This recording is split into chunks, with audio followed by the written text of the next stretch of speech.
morning and welcome back to Questioning Sense with me, Matt. Hope you guys are well and all that jazz. Quick weather update, sunny, but quite fresh. Perfect spring day here in South London.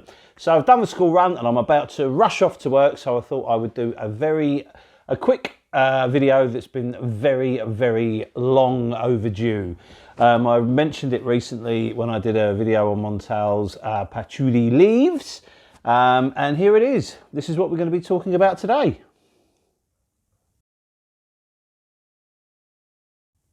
And that is Honey Aoud from Montale. This is another one, like I said about patchouli leaves, that could easily be considered one of the best from Montale. I think it's an excellent perfume, and I think it's one that's also in that rare world where non-Montale lovers will appreciate it because it's such a classy affair. It's not screechy.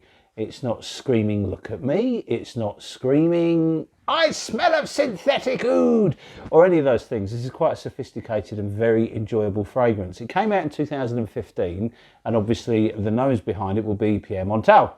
Now, one of the reasons I like it is because I do like a honey note in a perfume. And there's a couple of really expensive ones that have been on my list forever, and that's Zejov's Mamluk and that's Hiram Green's Slow Dive.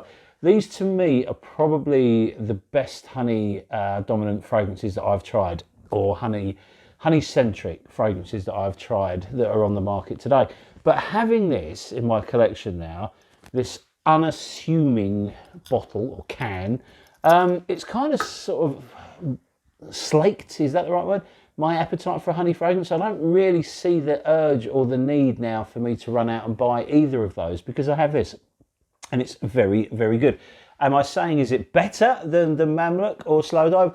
No, of course not. You know, I really am not saying that at all. But what I'm saying is it's just enough for me for now. So maybe I don't actually need to get those. I mean, I think I'll always be after Mamluk because, you know, I like the oud and honey there. And neither of them actually smell like this one either. Obviously, you also have Floris's Honey Aoud. Now, I like that as well, but I have the Leather Oud, and they do have some crossovers, so I wouldn't need that. And I've also got this one now as well. So I'm happy with my lot. So let's have a quick look at the presentation, which you know I'm not going to like. And there it is. It's a can with a rattly thing on. At least Montale have actually coloured the bottle this time so it suits the perfume, which is a big step forward. You know, and I don't like these cans. I've never been a fan of them, and I say it in every video. So I'm not going to spend too much time talking about the presentation because you know I don't like it. Anyway, what we'll do now is I'm wearing it today. We'll have another little spray now for the purposes of the review. So I've got the opening as well as the dry down. There we go. And then what we'll do is we'll go through the notes and we will get on with the show. So on the top you have honey, you have oud, you have cinnamon, you have amber, you have vanilla from Madagascar, you have leather, you have patchouli, and you have flowers. So obviously with a name like Honey Aoud, you're going to expect oud and you're going to expect honey, and they're both there. It's obviously going to be the Montale stroke Mancera style oud, so please don't expect it to be, you know, ultra realistic, ultra natural or anything like that, because it's not. It's that synthetic style oud that they use, and they use it very well. When the perfume hits your skin though, it's very sweet. I have to put this in about the perfume as well. It's a sweet one, and you've got to like cinnamon. Honey and cinnamon seem to be quite the big drivers within this one. The sweetness from the honey more than the realistic smell of honey.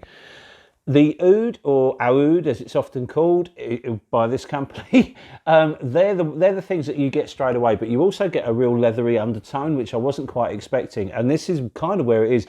The honey is very unctuous, it's sticky, it's juicy, it's runny, it's lovely actually.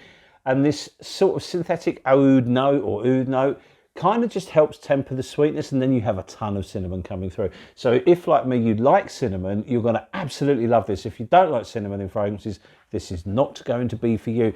But it all works perfectly well.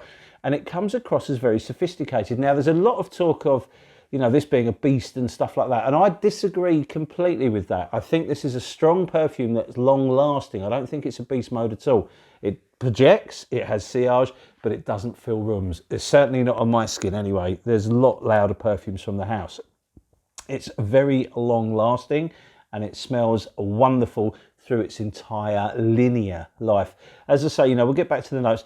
The honey and the oud and the cinnamon are the drivers for this, and this leathery note that sits underneath it. Sometimes when I wear it, bizarrely, the leather seems to be a bit more prominent than other times, and I think that may be weather dependent. I think the warmer weather when I wear it seems to, you know, kind of push the leather forward more. But what I really like is this is a game of two halves. It's a linear perfume, but it changes a little. So you have this sweet honey, leathery, cinnamon-driven open that is really rich and sticky and sweet and lovely. And then it starts to become a little bit more ambery. And that's where it gets really interesting because the vanilla kicks in. And what I get is a warm, sweet amber with a dirty vanilla, and it works perfectly well. I don't know if you've ever tried Ex Nilo's Amber Skies, which is a beautiful and expensive perfume, but it smells very much like the dry down of this one. And, you know, Amber Skies was one that I've been after for a long time, but it's very, very expensive. And also it smells kind of it's also a linear perfume, but it smells very much like the dry down of this one. Now, they're not clone, it's not a clone because the difference is the opening of Honey Aoud is wildly different to Amber Skies, but the dry down, they are quite similar to each other. Not exact, but, you know, if you put them side by side, you'd obviously notice, you know, quite a lot of difference. But the overall impression and the overall feel of the perfumes are quite similar. So you have quite a sophisticated dry down with Honey Aoud, and I really, really like it. It's completely and utterly unisex. Anyone can wear this, and I also feel it's ageless. I think the sweetness will certainly appeal to the younger thruster, but the more mature fragrance enthusiast will really, really enjoy this one as well. I think it's a beautiful perfume. As this dirty vanilla style dry down kind of rolls on, you do become a little bit more aware of the patchouli, and the patchouli just helps balance things out. It doesn't become a massively, you know, patch dominant fragrance. So if you're a real patch hoe and you just want a patch fragrance, this isn't going to be it. But the patch does play a fairly important role in the dry down. It helps with this dirty vanilla and this amberiness, but the whole thing works really, really well. Comes across as very smooth and very professional, but it doesn't lose that sweet honey vibe. That kind of stays with it all the way through, which makes it for me a really, really excellent wear. I did touch on performance earlier. It does open with a bit of a fanfare, not massive projection, but it does project quite well, and it does have a wonderful sillage. So you're giving off this sweet, enchanting trail as you march around, strutting your stuff. But performance-wise, there's absolutely no complaints from me at all. It's perfect. I think I could wear this in any environment. It'll be fantastic dressed up. It's really, really good casual. And for me, for work, it's a no-brainer. You know, it just gets me through my shift absolutely perfectly well. I smell it all day when I'm at work. I'm in a lovely sort of sweet, spicy bubble as I go through my day. The other thing I'd like to say at the moment is this can be had for absolute bargains. You can pick up a 100ml bottle of this for around the £50 mark if you look on sort of Notino and All Beauty, and I think even Fragrance X, so if you're in the US, you'll be able to get it too.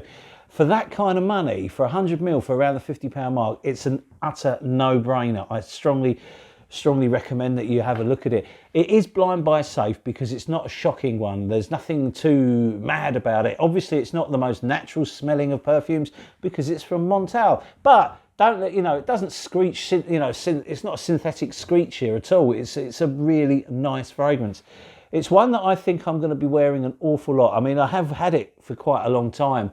I featured it on Instagram months ago because I really, really enjoy it. And I think everybody should, you know, have a crack at it, especially if you like these sort of sweeter kind of rich perfumes, because it is. But honestly, I think, you know, you might struggle wearing it in high heat. Certainly on a warm spring day, it can be worn. And it's going to absolutely shine on a cold evening or a cold morning. I could love to walk out my house, you know, with frost reeking of this because it's such a long-lasting perfume. It's got some oomph behind it. It will cope with variational changes in weather and things like that. So I think it's a damn good one. But You must like cinnamon, you must like honey, and if you hate leather in a fragrance, this probably isn't going to be for you. Now, I know I'm making something about the leathery note, but sometimes for me, I don't know how it is, it just seems much more prominent than other times I've worn it, so I have to tell you about it, that there is leather in here.